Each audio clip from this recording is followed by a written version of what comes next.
Good evening and welcome to Scotland at 7 on Tuesday the 5th of April. My name's Maggie Lennon and we'll start with the headlines from Ukraine on day 41 of the conflict. Ukraine's President Volodymyr Zelensky has accused Russia of attempting to cover up evidence of war crimes. Referring to the recently discovered bodies of civilians in towns surrounding Kyiv, Zelensky said Russia is already launching a false campaign to conceal their guilt in other areas of the country. President Zelensky visited Bucha, about 18 miles northwest of Kyiv, wearing body armour and surrounded by military personnel on Monday. He spoke of the death and destruction in the recently liberated towns of Stoyanka, Irpin and Bucha. The cities are simply ruined, he said. The Ukrainian president warned that civilian casualties may be higher in other towns. He was due to address the UN Security Council later on Tuesday. Sumy Oblast Governor Dmytro Zhevestetsky has reported that in Konotop district of Sumy Oblast, the Ukrainian military found the bodies of at least 3 tortured civilians. Without showing any evidence to back their claims, several senior Russian officials have decried the reports of war crimes as fake. The Speaker of Russia's lower house of parliament said the situation in Bucha is a provocation aimed at discrediting Russia. Washington and Brussels are the screenwriters and directors, and Kyiv are the actors. There are no facts, just lies.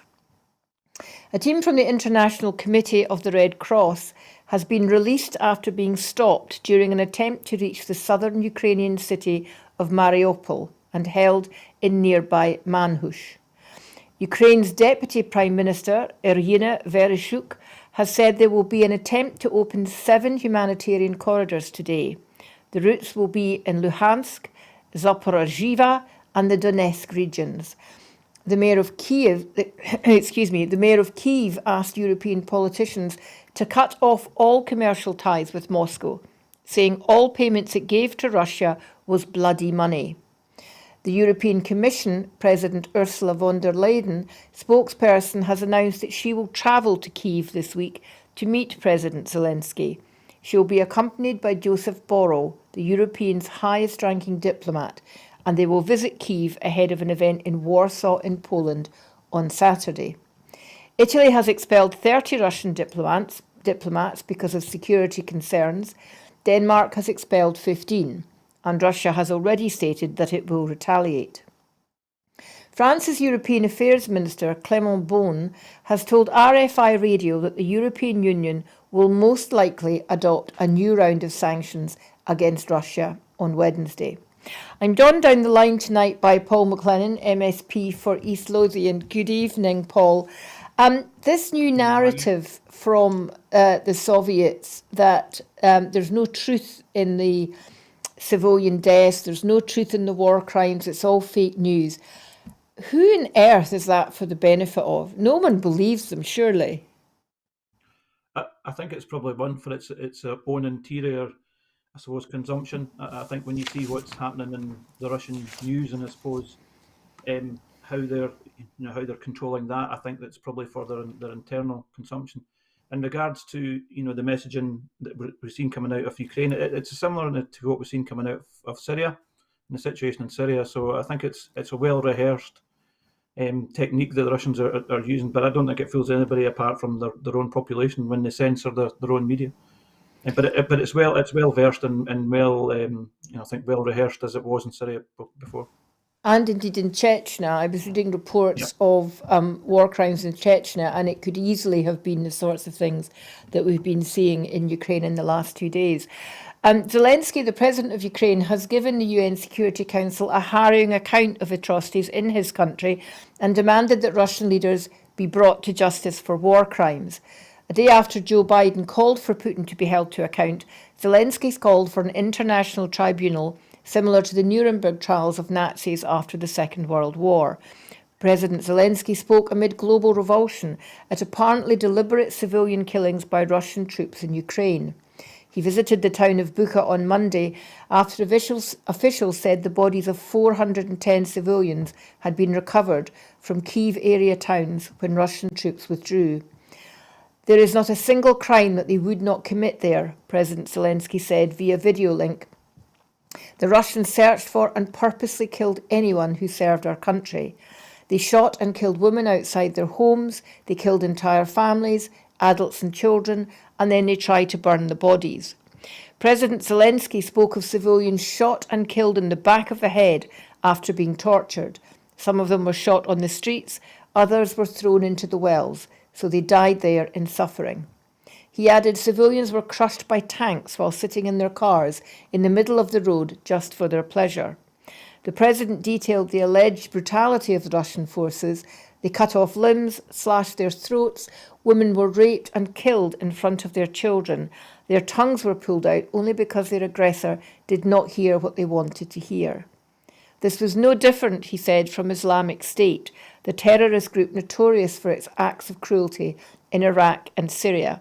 But in this instance, the perpetrator was Russia, a member of the UN Security Council. He urged the Council to live up to its name. It's obvious that the key institution of the world, which must ensure the coercion of any aggressor to peace, simply cannot work effectively. President Zelensky also warned that Bucha was only one of many examples of what the occupiers have been doing on our land for the past 41 days, and there were many more the world had yet to learn the full truth about. He accused Russia of behaving like an ancient colonizer that was abducting children and looting wealth, including gold earrings ripped for civilians' ears. Russia wants to turn Ukraine into silent slaves, he said. He added, the Russian military and those who gave them orders must be brought to justice immediately for war crimes in Ukraine. Anyone who was given criminal orders and carried them out by killing our people will be brought before the tribunal, which should be similar to the Nuremberg Tribunal. I think it's certainly the case now that we can't just say that civilian deaths are just collateral damage. It seems absolutely clear that there has been systematic torture. But really, unless Putin leaves Russia at any point, I'm not quite sure what will happen in terms of bringing him to justice. Yeah, Maggie, I mean, I would agree. I think what's important is that these war crimes are compiled. I think what you've seen in the past, it's very difficult, nigh impossible, unless there's regime change. And I think at this stage that's highly unlikely. Although I wouldn't write it off, from various reports saying there's some noises coming out, obviously from the oligarchs and obviously the Russian military. But at the moment, it would becoming incredibly difficult to see how Vladimir Putin would be removed. And again, coming back to international law, I think it's very clear there needs to be specific evidence of orders being followed or orders given. And again, if that comes back to Vladimir Putin, there would need to be evidence in that. But it is hard to see in terms of what could be progressed unless there's regime change. And at this moment, that seems unlikely. But it's very important that all these crimes are compiled in the hope that that will happen someday. What's been suggested is that individual soldiers may themselves be convicted and stand trial because they're probably the ones that it's easier to get your hands on than the people who gave the orders, and that's very often the case. I take your point about bearing witness. Do you think this is going to make any difference to the West's attitudes to what's happening? I mean, I think that the news coming out of Ukraine has really been shocking to people. I think some people who've maybe been keeping their eyes slightly averted, I think, have really been brought to face with what's really, really going on. And I know we're worried about, the West escalating things, but it makes it harder, surely, for the West to just kind of stand by and just keep looking. Yeah, and I think people are horrified every time they see reports coming out, especially when you've seen what came out of Bucha. And I was, as President Zelensky would suggest, it's probably happened elsewhere. I think you're right in terms of where does the West go from here. I know we'll be talking about increased sanctions, and at the moment, I think that's probably its route in terms of supplying defensive weapons. Again, I think that you'll see that and the demand for that step up. I find it very unlikely again that the West would go in, I suppose, in a harder manner militarily. And I think Joe Biden's made that very clear. They wouldn't go in because it does risk escalation, which bears, it's not worth thinking about. But I think that's highly unlikely. And I think the key thing is as well, and regardless how difficult it is, that people don't become, I suppose, used to seeing reports, and it's almost just part of the news. We can't let that happen. I think when we looked at what happened in the the Balkans war, when we had people, and I think we mentioned this in the last programme, in concentration camps in the Balkans. It was incredible, and we can't let that happen again. Well, the European Union is, of course, now thinking about further sanctions. Its executive proposed sweeping new sanctions against Russia, including a ban on coal imports, as the West responds to evidence of the civilian killings. The proposed sanctions, which EU member states must approve, would bar Russian imports worth €9 billion and exports to Russia worth €10 billion, including semiconductors and computers, and stop Russian ships entering EU ports. European Commission President Ursula von der Leyen said it was working on banning oil imports too. We all saw the gruesome pictures from Bucha and the other areas from which Russian troops have recently left. These atrocities cannot and will not be left unanswered, she said on Twitter. The announcement came hours after Kyiv's mayor, Vitaly Klitschko, called for business ties with Russia to be cut, halting the flow of what he calls bloody money.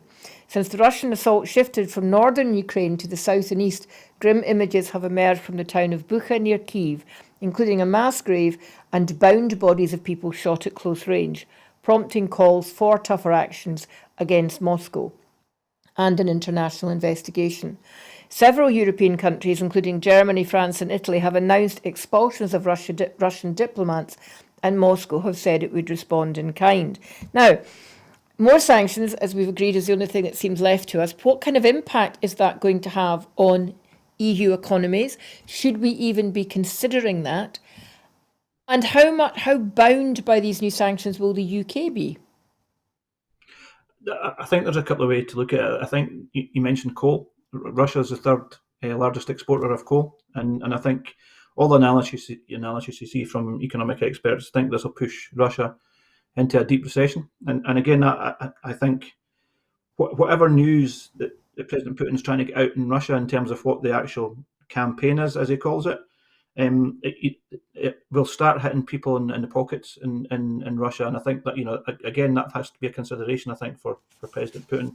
In terms of the broader EU message, the oil and gas impact, I think, in the UK isn't as bad. I think we're up to about 8% of gas and oil that's exported to the UK. In parts of Europe, it's around about 40%. And at the moment, I don't think you'll see a great demand from the Europeans. And I know Germany was talking about this last week about trying to cut it off totally. I think there has to be from the Europeans' point of view, I think they'll gradually try and look at alternative sources. And I know Joe Biden had mentioned about sending additional oil from the States, but that's going to take about a year to come in. So I think, again, it comes back to the balance around about how do we put pressure on the Russians without pushing Europe, I suppose, into a deep recession also. And I think that's what they're balancing at the moment. But I don't think that the EU would push for a total ban at this stage, because I think they know it would push them into a deep recession. I'm not sure whether all 27 member states of the EU have to agree on increased sanctions, because clearly Hungary is going to be a problem there. They've come out quite clearly in support of Putin, openly criticising the Ukrainian president after the re-election of the Hungarian president last week. So if all 27 member states have to agree, the suggestion might be that that's not going to happen. Yeah, I'm not sure about that. What the rules are around about that, Maggie. And I think if that is the case, that would be deeply unsettling. As you said, on the back of Viktor Orban being re-elected last week. I hope that's not the case, because it's very clear what we need to keep as much economic pressure on President Putin as possible. And I said, I think it already is, and I think it will continue to have a major impact on ordinary Russians. That President Putin can deny the war campaign and what's going on, and what he can't deny is obviously if it starts hitting the Russians in their pockets.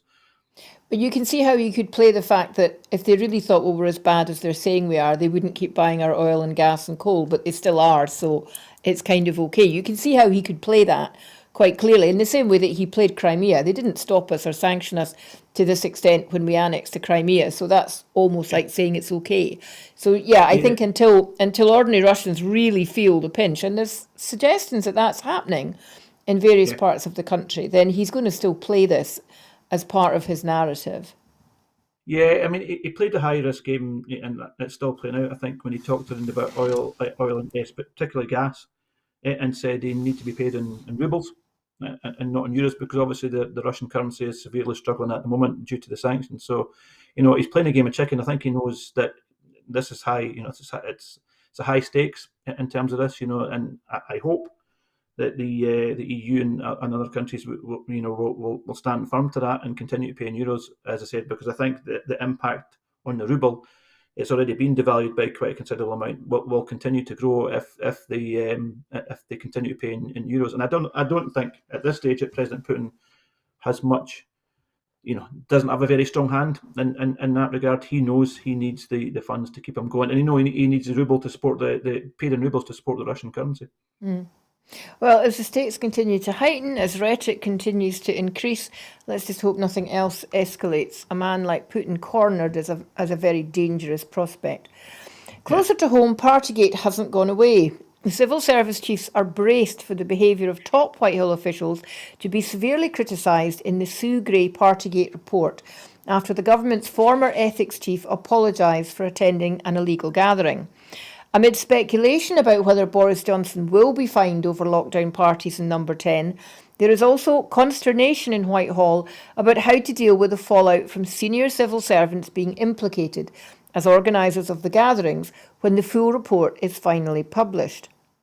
It comes as Helen McNamara, the former head of propriety and ethics in the Cabinet Office, issued an apology after a leak named her as one of the 20 people issued with fines after a Metropolitan Police investigation.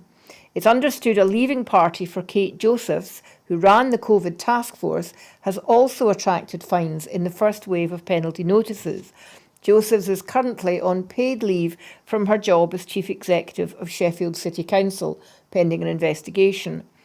There are concerns in Whitehall that details in the report by Gray, herself a senior civil servant, would cast some civil servants in a bad light, and there may be evidence that some knowingly broke rules when organising gatherings, leading to the potential for disciplinary action. Gray has the power to name senior civil servants in her report, although she may choose not to use it. In her interim report, she named no names and referred only to the senior official whose principal function is the direct support of the Prime Minister, thought to be an allusion to Martin Reynolds, the principal private secretary. The government has committed to revealing whether or not Simon Case, the Cabinet Secretary, receives a fixed penalty notice, but intends to keep other names secret. Gray will not know who has received a fine when she publishes her report after the conclusion of Scotland Yard's inquiries. The Met is expected to issue a further wave of fines in the next few weeks, with Gray publishing her full report as soon after that as possible, potentially after the local elections purdah is over in May. A lot of people are quite surprised, and not surprised, very disappointed that those who are being fined are not going to be named, although Downing Street has said if Johnson gets a fine, they will make that clear. Given there's a bit of secrecy around the names of people being fined, what do you think? Is Gray going to name and shame, or is she just going to make more allusions?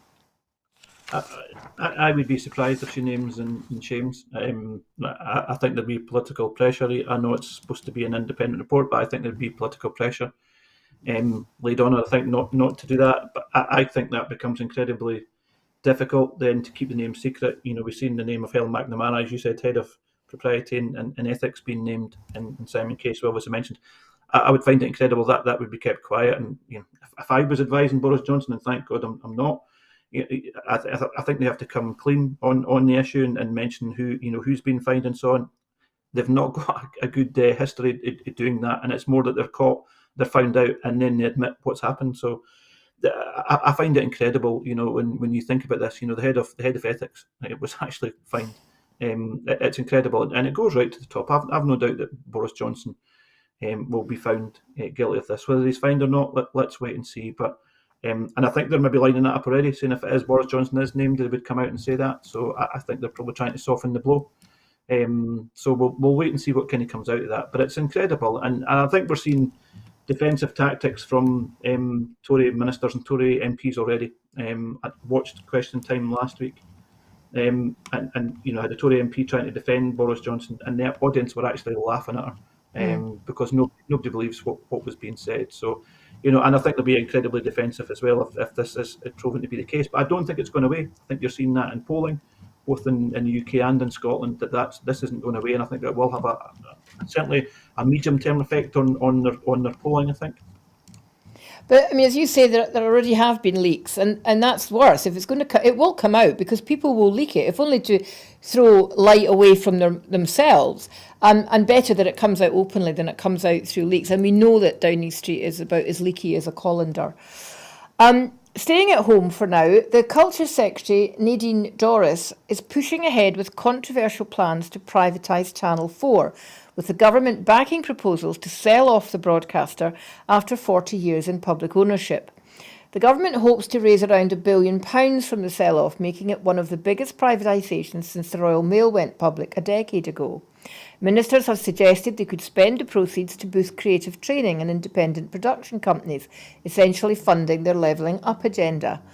The plans had met fierce reactions from the media industry, with prominent broadcasters such as Sir David Attenborough suggesting the government was pursuing an agenda of short-sighted political and financial attacks on British public service broadcasters.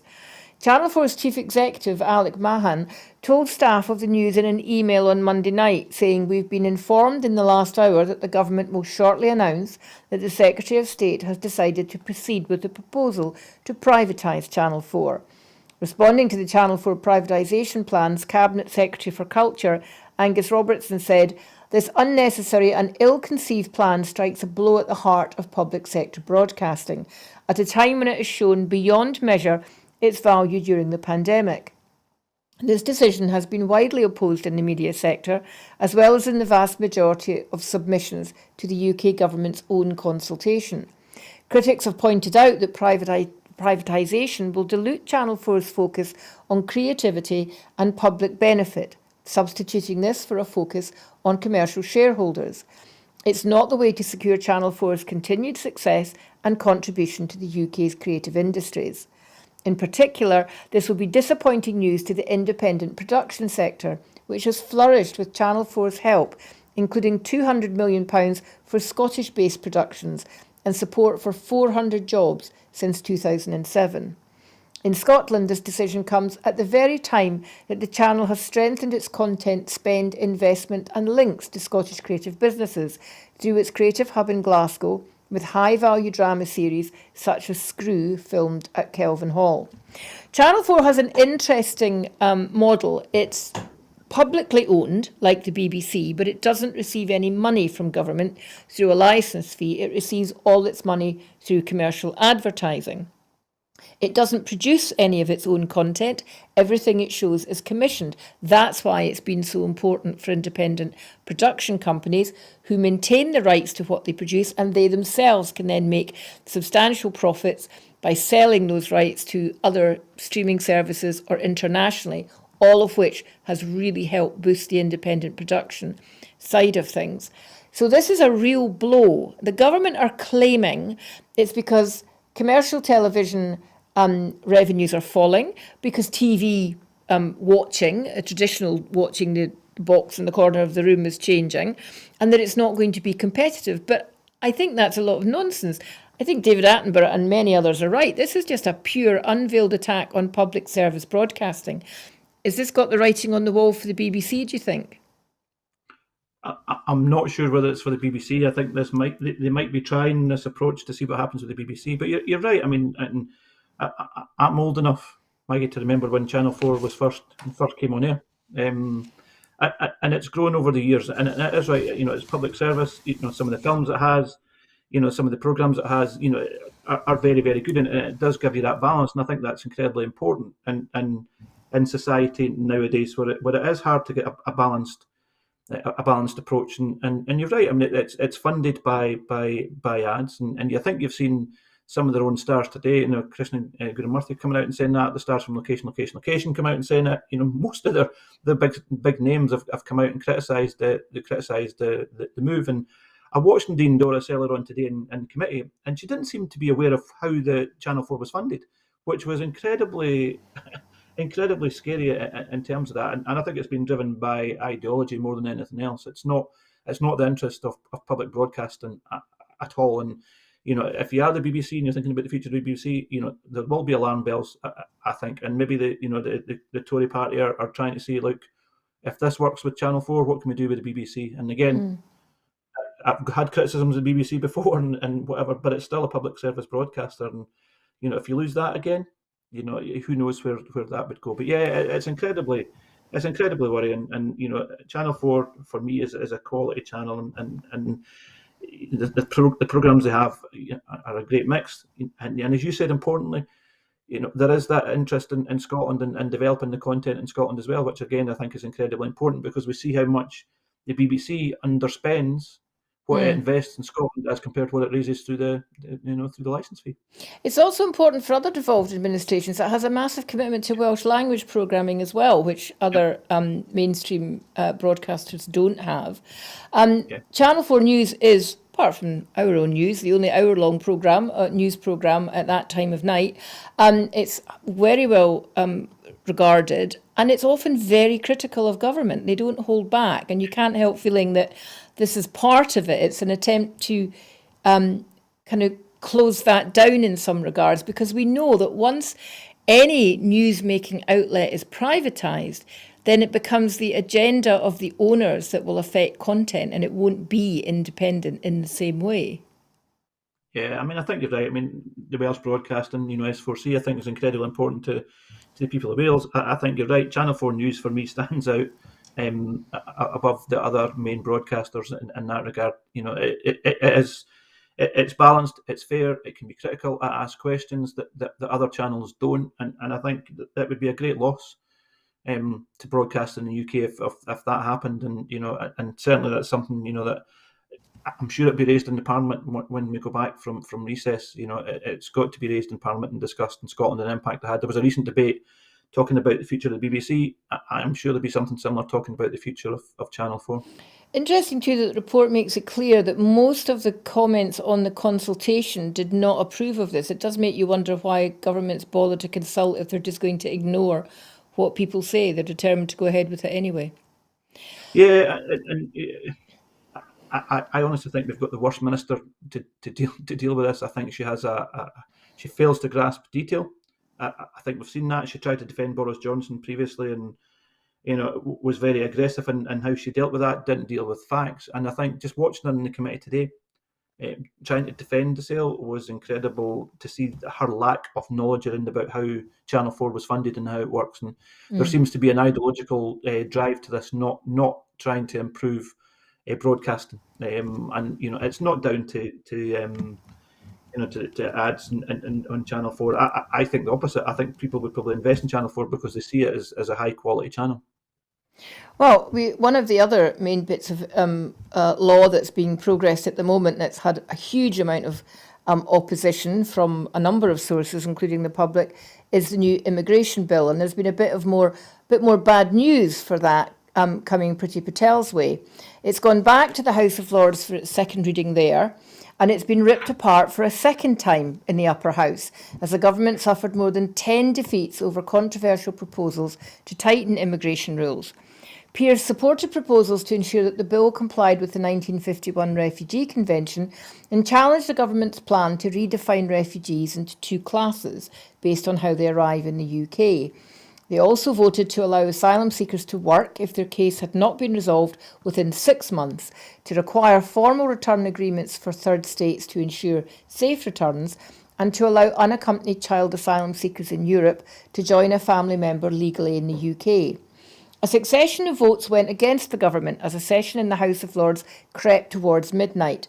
Amendments on protection and support for victims of modern slavery passed, won by just a single vote. After 12 defeats, the only vote to go in the government's favour was over whether the best interests of a child must be the primary consideration in decisions about under 18s. The defeats following similar rejections in the upper chamber earlier in the year mean that ministers could be forced to make concessions if they are to ease the bill through the second chamber amid an increasingly tight legislative logjam. The government is expected to prorogue Parliament later this month, but still has a number of major bills to take through both houses. The usual convention is that the Lords is expected to give way if MPs make it plain they do not back amendments from peers. But the lack of remaining time means a miscalculation by the government could force concessions or cause the bill to fall. I can't help thinking that this is the hill that Priti Patel will die on. She's not going to let this fall in any shape or form. I'm quite surprised that the Lords have attacked it again so strongly. I thought they'd think there wasn't an awful lot of point, but it's encouraging that they have. But do you think it will make a difference, or will it simply harden Tory hearts on this issue? I think it'll harden Tory hearts. And again, it comes back not just to the Minister in charge, but you're right, Maggie. I can't see Priti Patel letting the Lords change this too much, and I think they will try and push it through. And I think it's probably the narrative, the wider narrative from the Tories just now. We're obviously seeing the issues around about refugees from the Ukraine, and the way the UK has handled it has been incredible. Compared with the rest of Europe, it's been incredibly poor and callous. Let's not beat about the bush. It's been callous the way it's handled. It was discussed in the Scottish Parliament. Every single party voted against it, surprisingly, apart from the Tories, who tried to defend it. So here we have a situation that we have Scottish MSPs defending Priti Patel, and yet we have Tory peers, I suppose, debating it and rejecting some of the points that Priti Patel is making. So, it's incredible where the Tory MSPs have placed themselves. Even Tory peers are coming out against this, yet every single Tory MSP in the Parliament, in that debate, that spoke and voted upon, supported the UK government's position on this. And I think it'll harden resistance, certainly in Scotland, where, as I said, every single party voted against it, apart from the Tories. But it really does ask questions of Douglas Ross and the Tories around about where they're placing themselves on this bill. The Scottish Greens have come out and issued a warning in the event. The Scottish Greens have come out and issued a warning just before the publication of the long-awaited UK energy strategy, which we hope is coming out this week, and says that it must reflect the starkest of warnings from the climate scientists at the IPCC. The UN climate scientists gave what is in effect their final warning to world governments that there has been too much talk and not enough action to restrict global warming to a level that is survivable. In terms of dramatically reducing emissions, it's now or never, co-chair of the working group Jim Ski said. Investing in new fossil fuel production and power plants is moral and economic madness, UN General Secretary Antonio Guterres has warned. That the UK government has indicated that alongside measures to expand wind power, the UK energy strategy will invest in oil and gas following the approval of several new oil field developments off Scotland's coast, including the one at Cambo off the coast of Shetland. The SNP has condemned UK ministers for commissioning a survey which will look at reintroducing fracking. The process, which pumps water, chemicals and sand underground at high pressure to fracture shale rock to release oil and gas, has been placed under moratorium by UK ministers since 2019. In Scotland, fracking was banned by the Scottish Government, who described the process as incompatible with the government's policies to tackle the climate emergency. Commenting, the SNP Shadow Environment, Food and Rural Affairs spokesman Deirdre Brock MP said, "The UK government's decision to commission a survey which will look at the possibility of reintroducing fracking is completely unacceptable and must be reversed. When the leaders of the world descended on Glasgow for COP26, we pledged to do everything we can to end our reliance on fossil fuels and everything in our power to tackle the climate emergency. By reintroducing fracking, we would be going back on our word, which could have devastating consequences." So, Paul, we know that Scotland has banned fracking.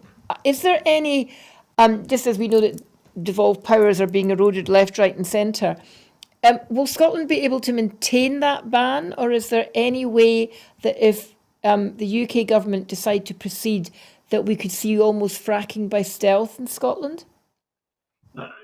I think the legislation that was brought forward by Paul Wheelhouse, I think he was quite clear that wouldn't impact on Scotland, and the ban would remain. And so, but it is concerning, as I said, that the Kwesi Kwarteng is mentioned around about reviewing it. And I think, again, it's a precursor to what I think the UK energy strategy looked like, and they've kind of been putting out there in terms of what they think should be included. I know there's discussions of building another 6 nuclear power stations that they're raising. They are talking around about investing in oil and gas.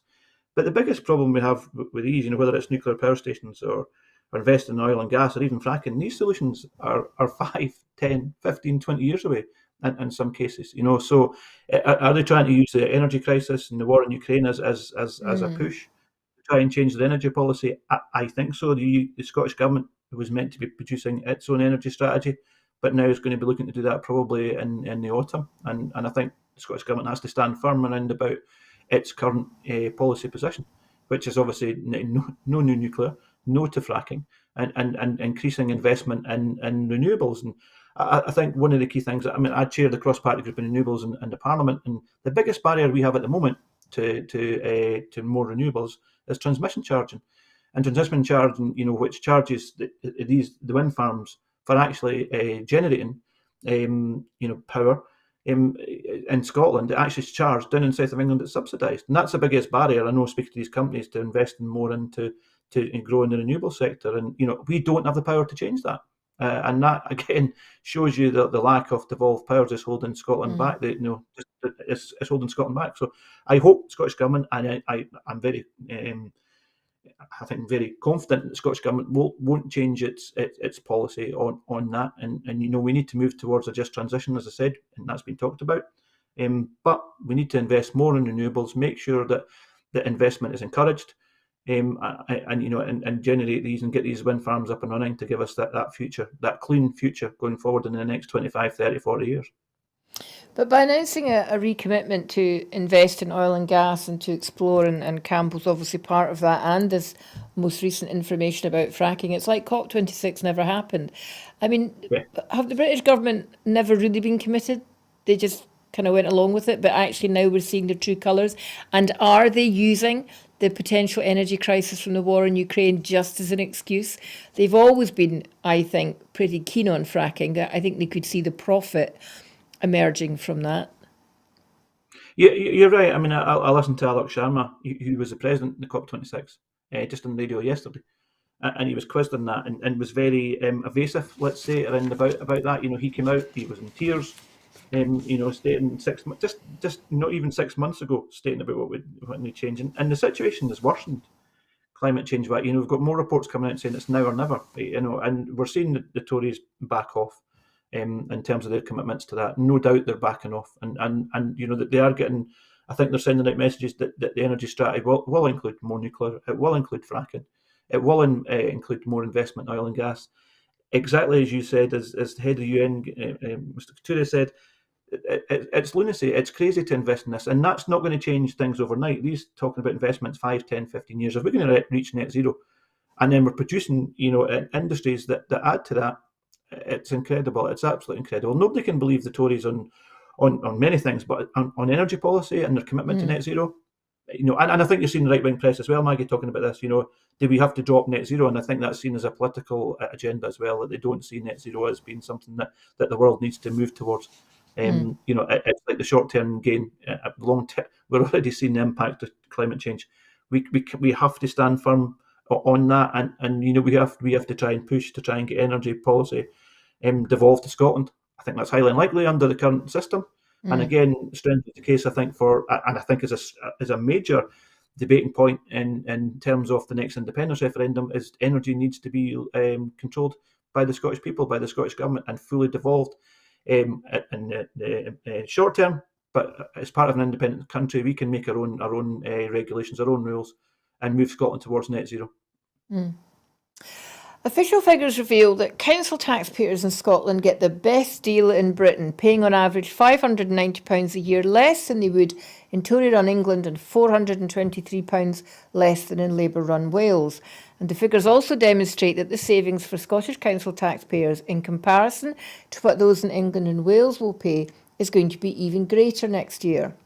The research shows council tax in Scotland is lower than in England for 2022 to 20, and £651 lower in Scotland than England.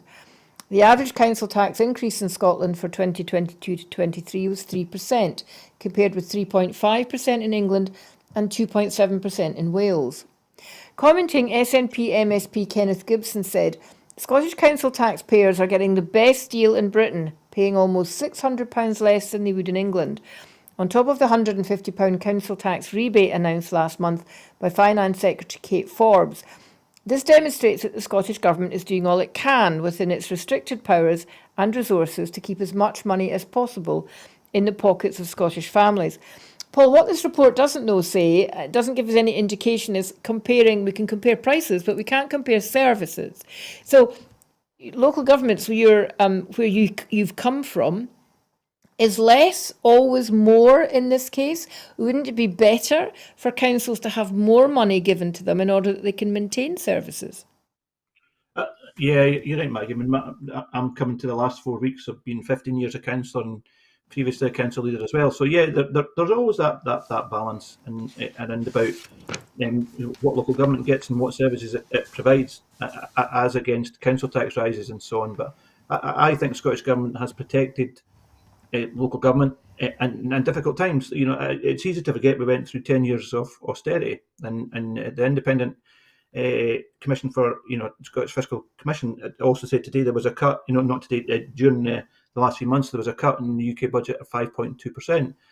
So I think the Scottish Government has done well. The services are obviously are stretched like they are at the moment, and again, it's easy to forget we're in a pandemic. Local authorities have struggled with staffing over a period of time, as we know, through COVID, and so I think Scottish Government has protected local government within the context we've had with COVID, with the austerity, and there's always going to be that demand for extra funding. I think again there has to be a balance in terms of where is the ability for local government to raise its own income, and there's various ways being looked at that. The workplace parking levy, I think, is an opportunity to try and tackle climate change, but also to let local authorities invest in these kind of areas. So there's always going to be that balance. And I think if you look at in terms of the average budget cuts in local government in England, particularly in England, you were talking about cuts about 30, 40, 50% in lots of local authorities.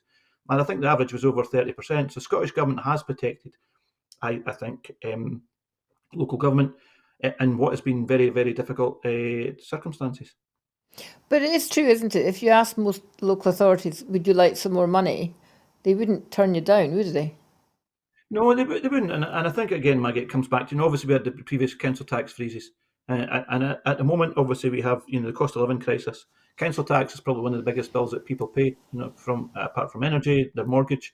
Council tax is probably up there in terms of, up there with the food bills in terms of what people pay on an average basis, depending on where they stay. So, it's a major item of expenditure. So, trying to protect that and looking at the cost of living, again, is incredibly important around about that. So that, the fact that we are paying, that's £50 a month for a lot of people, in terms of talking £600. So it's a substantial amount of money in terms of that. So there is that balance around about providing services and obviously trying to keep down the cost of living. So, but I think at the moment the balance is very difficult, but I think the Scottish Government is doing as best as it can at this stage. Okay. Just when you thought it was safe to look at the United States, Donald Trump and his family are back in the news. Ex-President Donald Trump's daughter Ivanka is expected to testify remotely to the US House of Representatives Committee investigating the January 6, 2021 riot at the US Capitol, according to media reports. Her husband, Jared Kushner, spoke to the Select Committee last week as the investigation of the attack on the Capitol expands to include close relatives of the former president. Ivanka Trump and her husband both served as advisors in the Trump White House. A committee spokesperson declined to confirm the reports from media, including ABC and NBC. Aides to the Trump family did not immediately respond to a request for comment. This investigation seems to be taking a very long time. Given that we all witnessed what happened, that's a bit of a surprise. There was an interesting report in this month's Vanity Fair about the jostling in both the Democrats and the Republican parties ahead of already looking to the next presidential election. A lot of discussion whether Biden would stand again, and even if he did, whether or not he would definitely get the nomination. But they were absolutely certain that when it comes to the Republicans, Donald Trump will definitely be putting his hat in the ring. And they seem to think that he might get the nomination again, which seems to beggar belief. Yeah, I mean, it was almost a surreal 4 years when Donald Trump was in the White House, and again, I think this adds to it. I think that the very fact that Jared Kushner and Ivanka Trump were his advisors was incredible. You're right. I mean, and I think whether Joe Biden stands again or not, we'll wait and see. I know Kamala Harris might be lined up to do that the next time round, but there's no other immediate Republican challenger. I don't think it'll be as easy as Donald Trump and I suppose the right wing or the Republican Party think it would be in terms of that. We'll wait and see what kind of comes out of that. But America's probably more polarised in it now, even before the election a few years ago. So it is concerning. But the thought of having Donald Trump back in the White House would be incredible. The way he handled the insurrection, and you were talking about trying to topple the American government. It was incredible to see, and the very fact that Americans would vote for that again shows how polarised they are at the moment. Let's just wait and see what the inquiry comes out and says. Yeah, because I guess if he's found culpable, that opportunity will be removed from him. He won't be allowed to stand, and one would hope that even if he was allowed to stand, someone would have a word in his ear and suggest it's not the best idea. It'd be interesting to think how he would have handled the whole Ukrainian issue, given his closeness to Putin. And yet, despite the fact that Biden has come out very strongly against Russia, his popularity is still in decline. He's really not making much of at least the domestic agenda. Yeah, I think you're right. I think Joe Biden, I think has handled the Ukraine crisis quite well. And I'm thinking, I think that's a general agreement across there. As you said, domestically, I don't think that's looking very good for him at the moment. And that's obviously, we've got midterms coming up as well. And I think that'll influence on both Democrat and Republican parties about where they go for because I think once the midterms are out the road, you're going to start seeing electioneering for the next presidential election. And we know that the fundraising for these elections almost straight away. You're talking about hundreds of millions of dollars that are spent on this. So I've no doubt there'll be people challenging and doing polling and looking at where they are just now, and even looking at the next presidential election, which is 2.5 years away. The latest round of awards from the first year of the Marine Fund Scotland has provided fishing businesses and marine organisations in coastal communities with £7.4 million in funding. Overall, around 14 million has been awarded to date in 2021 to 22 across a range of projects, including supporting young fishers to enter the industry, enhancing sustainable aquaculture, protecting the marine environment and supporting Scotland's coastal communities with improved infrastructure and facilities. In this latest round, vessel access in Macduff Harbour slipway will be improved with an award of £102,000. The investment is part of wider improvements to ensure Macduff Harbour is a fully operational and thriving port which serves both the fishing industry and the local community. North East Fishermen's Training Association were awarded funding of just over £14,000 to purchase safety training equipment, including life jackets and survival suits, as well as IT equipment. The organisation has up to 1,000 spaces on certified training courses each year. Rural Affairs Secretary Marie Goujon said, "I'm delighted for those organisations and individuals whose applications were successful in this and previous rounds. We are investing in Scotland's seafood sectors, creating and maintaining jobs and livelihoods, while also helping to protect Scotland's marine environment." That's all very well and good, but what's happening, if anything, about trying to maintain the market for Scotland's fish and seafood, given Brexit has had a real damaging effect on that? Yeah, Maggie, I'm glad you asked that. I mean, my own constituency in East Lothian is a coastal community.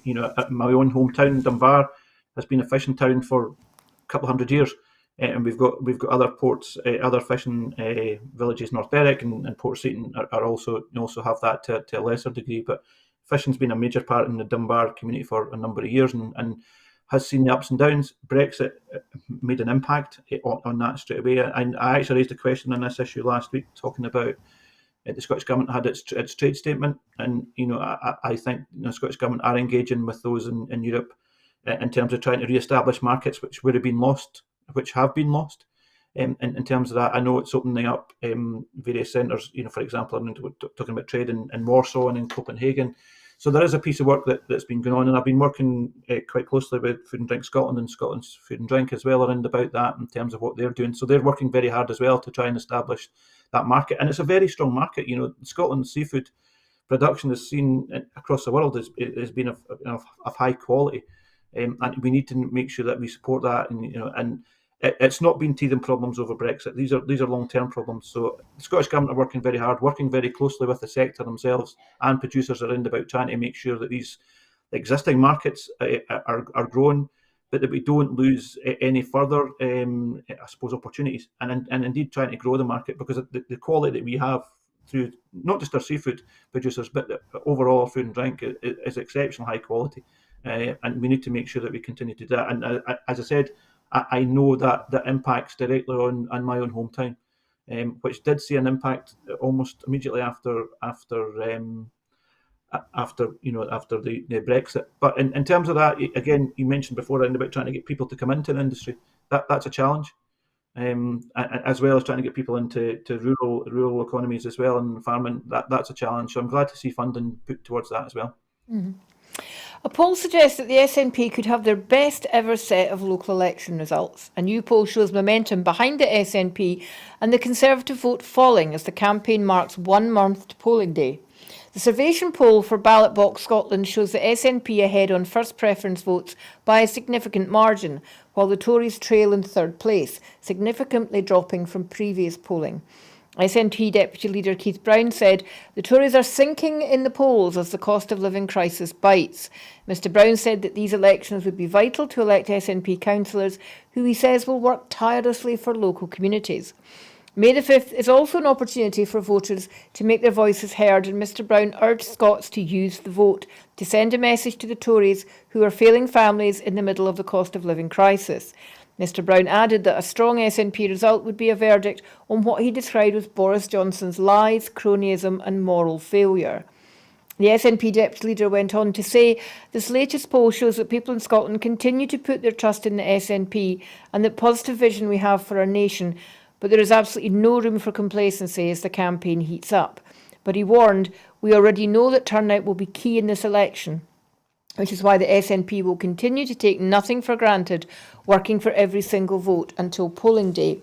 Paul, because of the sort of complicated system that is used to elect councillors, although we can see an increase in vote for the SNP and possibly more councillors, that doesn't necessarily mean we'll see more SNP-run councils, because there's a likelihood, is there not, to be that anyone but the SNP type coalitions forming that we saw the last time. So you see Labour and Conservative joining together, all the unionist parties, to keep the SNP out of power.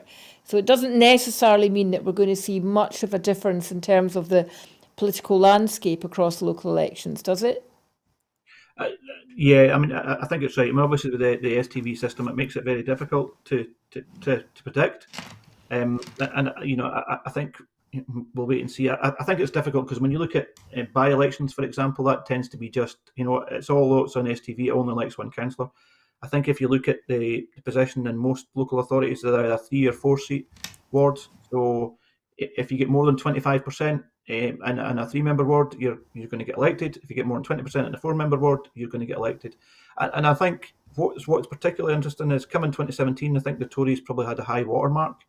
And there was a few Tory councillors elected in my own area, which surprised myself, but again across Scotland. So I think you're going to see, and again, you're talking maybe by about 1%, 2%. I think the fact that the Tory vote has probably dropped around about 10% in polling from before 2017 council elections to where it is now, I think you will see a reduction in Tory councillors.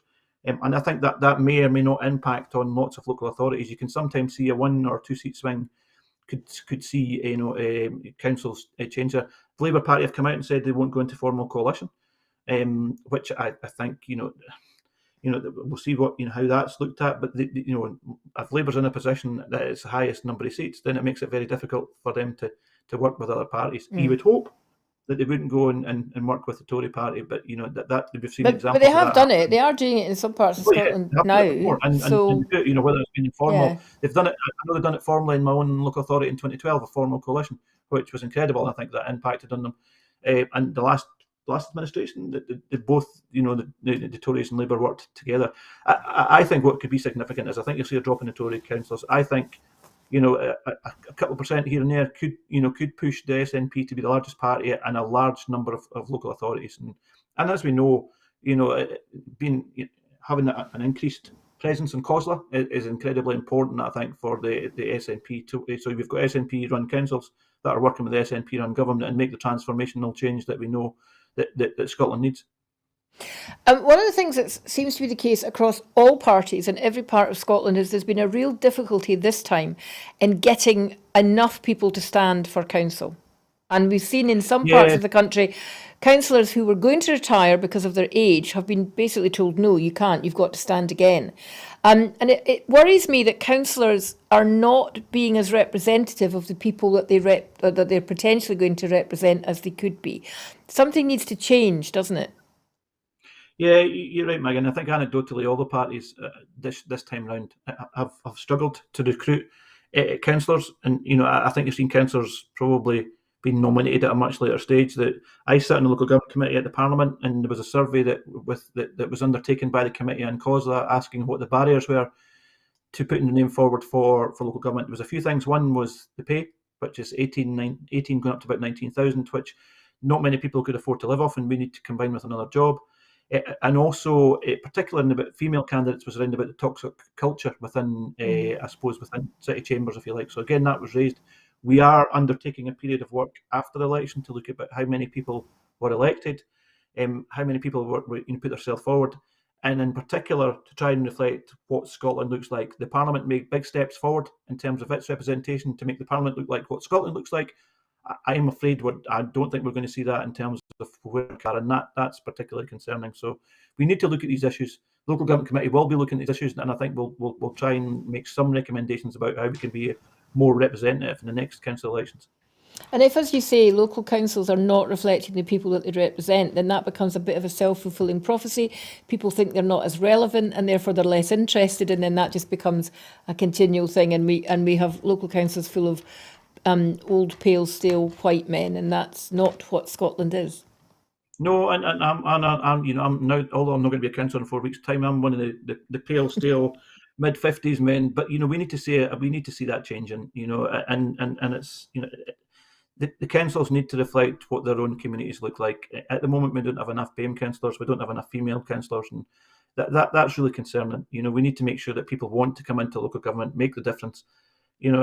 I've incredibly enjoyed my time with the council. It's been a humbling experience, and I think it is for many councillors. But I want to see Scotland represented by the people that live in it, not just by people who can afford it or can stand I suppose the toxic culture that you sometimes see in council chambers. Never pale and never stale, Paul. Always a pleasure to have you on the programme. You're too kind, you're too kind. That's all we have time for tonight. It just leaves me with my usual plea for those of you who've enjoyed the programme tonight, who believe in independent broadcasting, and that was one of the big stories tonight, what might happen to Channel 4. We don't have commercial advertising on this channel. We do rely on the comfort of strangers, I suppose you could say, on those of you who are willing to make a regular donation to keep the station going.